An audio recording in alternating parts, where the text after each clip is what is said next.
harcèlement de rue, des people témoignent photos, alors que le harcèlement de rue va être pénalisé et que le sujet intègre les programmes populaires. Ce 19 mars 2018, la série Clem sur TF1, plusieurs personnalités racontent les agressions qu'elles ont subies ou auxquelles elles ont assisté. Le projet de loi sur les violences sexuelles et istes sera présenté le mercredi 21 mars 2018 au Conseil des ministres.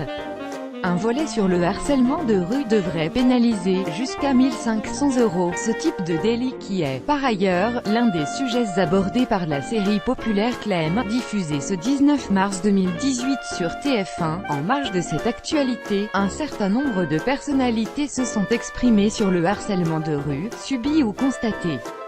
Sandrine Kiberlin, Leïla Slimani, Frédéric Becbédé et d'autres ont livré leur témoignage à Marie-Claire. Sandrine Kiberlin, la comédienne, raconte à nos confrères qu'elle a été agressée à 16 ans, attrapée devant chez elle à Vincennes et traînée jusqu'à l'entrée du zoo local. Sandrine Kiberlin, le type m'a mis tout son chewing-gum sur moi, a voulu ouvrir mon blouson. Je me suis enfuie, il m'a rattrapé, ça a duré 20 minutes.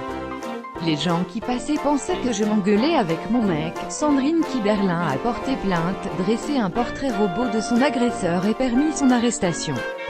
Il n'en était pas à ses premières violences.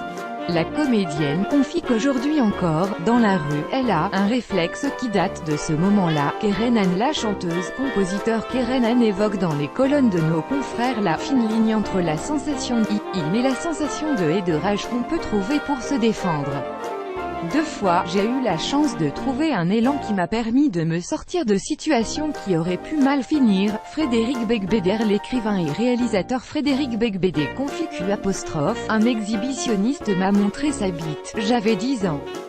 Je me sens lâche depuis car je n'ai alors pas osé donner un coup de raquette dans les roubignoles de mon agresseur, niant. Parlé jusqu'en 2009, Nina Bouraoui, l'écrivaine Nina Bouraoui témoigne d'une agression très précoce, vécue en Algérie. Un homme a failli m'enlever dans un jardin. J'étais très petite, 4 ou 5 ans, je l'ai suivi et c'est ma sœur aînée qui m'a arrachée à ses bras. Cette histoire est très présente à mon esprit. Nina Bouraoui évoque aussi une autre agression, un geste déplacé, lorsqu'elle avait 12 ans en France. Ce sont des cicatrices qui restent sur le corps, je crois. Je ne me sens pas totalement libre dans la rue, parce que je ne la pratique jamais seule tard la nuit, parce qu'il m'est arrivé de changer de trottoir, de baisser les yeux, de me sentir blessée par des remarques vulgaires. Barbara Carlotti, la chanteuse Barbara Carlotti évoque une agression durant l'enfance qui lui a laissé un souvenir cuisant. Vers 8 ans, j'ai vu un exhibitionniste. J'ai gardé cette terreur enfantine en moi, le sentiment d'être toujours potentiellement en danger face à certains hommes. Florence Daucher, la journaliste Florence Daucher explique avoir été souvent confrontée à des agressions lycéennes dans les transports publics, en voiture, dans les embouteillages, dans la rue, dans les parcs. Florence Daucher constate la rémanence de ces agressions. Ces scènes habitent la mémoire pendant plusieurs jours. Régis Geoffrey, l'écrivain Régis Geoffrey confie avoir assisté à une agression durant une nuit en 2014. J'étais en train de lire, fenêtre ouverte, je vois un homme qui paraît embrasser tranquillement une femme. J'entends distinctement « au secours, il me viole », je me mets à hurler « police, police », la terreur change de camp, c'est l'homme qui abandonne sa proie. Elisabeth Quint, la journaliste Elisabeth Quint, a subi l'abjection ordinaire d'un flashé dans le bus.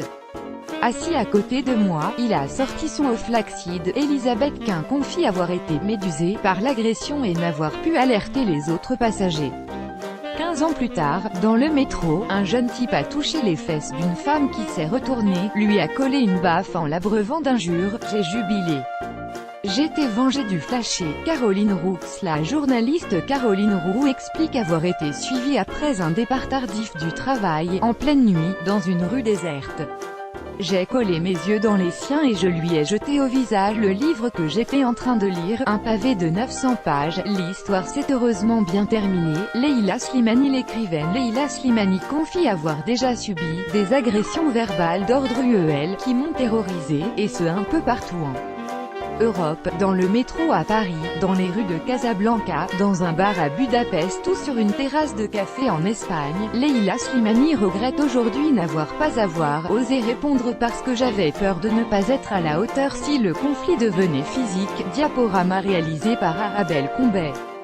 Commentez, partagez cet article, partagez sur Facebook sur le même sujet. L'élu l'actualité closermac.fr dans votre boîte mail. Inscription newsletter. Vous êtes bien inscrit à la newsletter avec l'adresse. Je souhaite aussi recevoir les bons plans des partenaires du site conformément à la loi numéro 78/17 du 6 janvier 1978, relative à l'informatique, aux fichiers